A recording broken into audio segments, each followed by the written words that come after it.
अरे दादा, जब से दूसरा टेस्ट टीम इंडिया अपनी जीती है तब से तो ससुरी हमारा कोई चर्चा ही नहीं हो रहा। दादा हमारे बारे में कुछ चर्चा करो। अरे जब जीत होती है तो ससुरी कोई नहीं पूछता है, लेकिन दादा जब जब टीम इंडिया हारती है तो सब कोई हमारा ही याद करता है।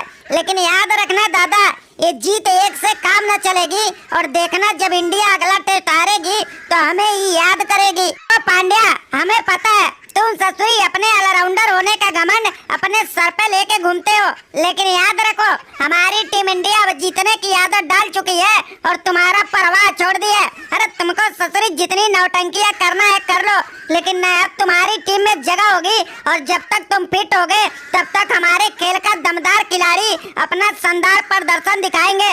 और देख लेना बेन स्टोक की टीम इंग्लैंड को कैसे धूल चटा के अपना परचम फहराएंगे। अरे वो भाई पांड्या, अरे कितनी खतरनाक बल्लेबाज अगर दुनिया में कोई था ओपनर तो ये था गब्बर, और गब्बर से हर टीम के गेंदबाज दहशत में फैल जाते थे।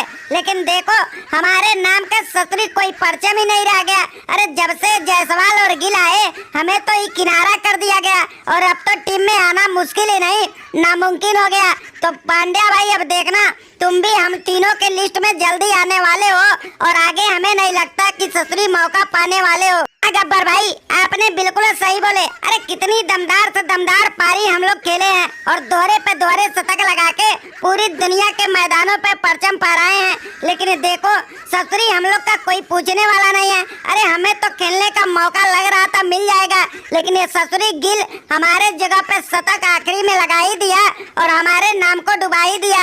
अब तो ससुरी इसके दमदार प्रदर्शन एक शतक जो आया है अब हमें नहीं लगता कि हमें कोई खिलाने के बारे में भी सोचेगा। अरे वो गब्बर भाई और पुजारा भाई, अरे भैया हम लोग तो ससुरी आज तक घमंड नहीं किए और दमदार प्रदर्शन दिखाए हैं, फिर भी ससुरी देखो किस तरह से टीम से भगाए गए हैं। और ये भाई पांड्या 2 मैच खेल के तुर्रम खान बन के बैठ जाता है। पांड्या भाई अब तुम्हारा भी ससुरी खेल खत्म हो गया। अब तुम हम तीनों के साथ में बैठ के देखो आंसू ऐसे ही बहाओगे, क्योंकि ज्यादा घमंड दिखाओगे तो टीम से बाहर ही कर दिए जाओगे। अरे वो गब्बर भाई, पुजारा भाई और राणे भाई, अरे भैया आप लोग भी क्या लुल जैसी बात करते हो। अरे आपके लिस्ट में हमारा नाम नहीं आने वाला है। अरे दुनिया भर के टीमों में हमारे जैसा कोई ऑलराउंडर ही नहीं है। भारत की खैर छोड़ो बात, अरे हमारे सामने नहीं चलेगी किसी भी ऑलराउंडर की औकात। अरे जब टीम इंडिया एक के बाद एक हारेगी ना तो देखना चारों तरफ से उठेगी मांग, पांड्या पांड्या काके ग्राउंड पे होगी आवाज। ओ भाई पांड्या, हमें ही नहीं पूरे दुनिया भर के क्रिकेट प्रेमी हो या ससुरी क्रिकेट खेलने वाले सबको पता चल गया तुम ससुरी घमंड में ज्यादा चूर रहते हो और इतना घमंड सर पर लेके चलते हो कि अपने को बड़े का सम्मान भी करना भूल जाते हो। अब देखो ससुरी खिलाड़ी अगर बनाया तो ये रोहित शर्मा बनाया, फिर भी तुमने दगाबाजी हमारे सही कर गए। इसका खमियाजा तो भुगतोगे और दमदार तरीके से भुगतोगे। वो पांड्या भाई, अरे भैया आपको लगता है ना कि आप ही रहते हो तो जीत होती है, लेकिन देखो इस बार आईपीएल में भी तुम्हारे नाम पे कैसा मुहर लगेगा।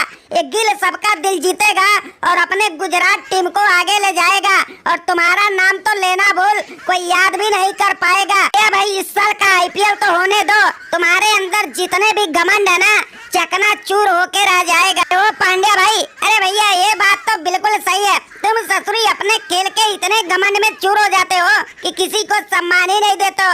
अरे रोहित भाई देखो सीनियर खिलाड़ी हैं, वो हमारे आदर्श हैं और तुम्हें बनाने वाले अगर किसी का हाथ है तो सबसे ज्यादा रोहित भाई का है। अरे मुंबई इंडियंस में अपने साथ रखते थे और तुम्हारा सम्मान कितना देते थे, लेकिन तुमने तो ससुरी पैसे और अपने घमंड के चूर में रोहित भाई का सम्मान ही करना छोड़ दिया।